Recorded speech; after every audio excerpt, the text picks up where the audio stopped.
बंटी एक बंदर था जो अपने माता पिता के साथ जंगल में रहता था।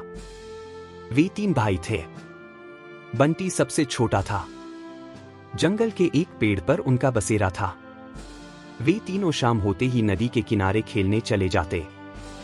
जंगल से कुछ दूरी पर एक सड़क थी जो शहर की ओर जाती थी। माँ ने बच्चों को खास हिदायत दी थी कि उस तरफ कभी न जाना। सबसे बड़ा भाई समझदार था और माँ की बात मानता था, जबकि बंटी और मंझला भाई माँ की बातों पर ध्यान नहीं देते थे। एक दिन तीनों भाई नदी किनारे खेल रहे थे। बड़ा भाई पेड़ से फल तोड़ने में व्यस्त था कि मंझले भाई ने सड़क की ओर इशारा किया। दोनों बड़े भाई की नजरों से बचकर सड़क की ओर आ गए। अभी वे दोनों आगे जाने का सोच ही रहे थे कि अचानक एक तेज रफ्तार जीप वहां आई और किसी ने बंटी को पकड़कर जीप में डाल लिया। मंझला भाई यह सब देखकर हक्का बक्का रह गया।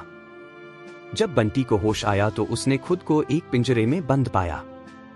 उसने चारों ओर नजर दौड़ाई। हर जगह पिंजरे ही पिंजरे थे जिनमें अलग अलग जानवर कैद थे।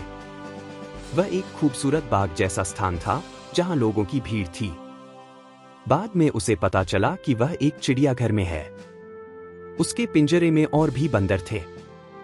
वे सब भी अपने घर वालों से बिछड़े हुए थे।